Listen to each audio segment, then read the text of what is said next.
Depuis 2020, la capitale d'Haïti, Port-au-Prince, est le théâtre d'une guerre de gangs continue.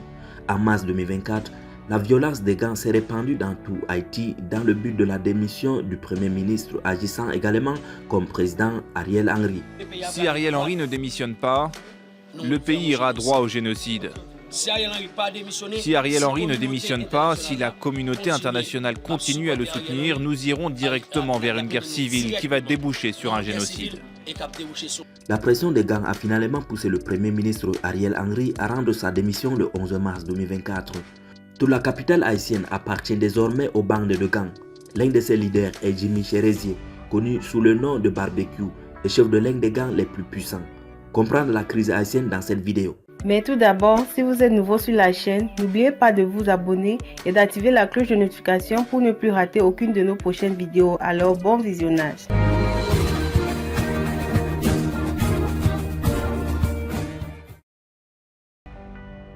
La lutte des gangs pour le contrôle du territoire a servi de base à une chaîne de violence qui a fait des milliers de morts et rendu l'instabilité sociale de plus en plus critique. L'un des moments les plus graves a été l'assassinat du président Jovenel Moïse le 7 juillet 2021 qui a précipité le pays dans une crise institutionnelle qui est loin d'être résolue. Pendant le mandat de Moïse, les troubles politiques et la violence de gangs ont fréquenté, tout comme diverses manifestations violentes contre le gouvernement. Il a été affirmé que son mandat avait pris fin en février 2021, mais Moïse considérait que son quinquennat qu'il avait commencé qu'en 2017 se terminerait en 2022. De nombreuses manifestations ont eu lieu dans la capitale où des gens ont exigé sa démission plus tôt cette année. En fin de compte, Jovenel Moïse est assassiné. Il a été battu par un groupe de mercenaires colombiens dans sa maison située dans la banlieue de Port-au-Prince et à ce jour, on ne sait pas qui a ordonné l'assassinat, même si l'épouse de Moïse, Martine, était liée au meurtre. Le lendemain de l'assassinat, le Premier ministre Ariel Henry devient président par intérim et promet l'organisation d'une élection présidentielle.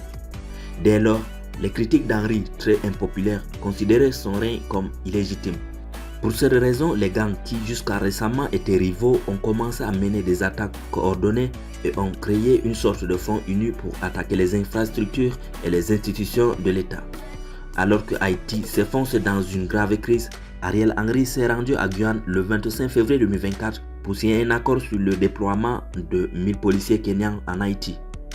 Lorsqu'il a tenté de retourner en Haïti, il n'a plus pu atterrir car les attaques de gangs ont fermé les aéroports du pays et libéré plus de 4000 prisonniers. Cédant aux revendications des gangs et de la communauté internationale, le Premier ministre haïtien Ariel Henry a finalement accepté de démissionner. Depuis lors, Port-au-Prince est le théâtre d'affrontements incessants entre policiers et bandes armées. Les gangs s'en sont pris à des sites stratégiques tels que le palais présidentiel, les commissariats et des prisons. Alors face à cette vague inédite de violence, quelle perspective politique le départ d'Ariel Henry offre-t-il? Veuillez nous laisser vos réactions en commentaire. À bientôt.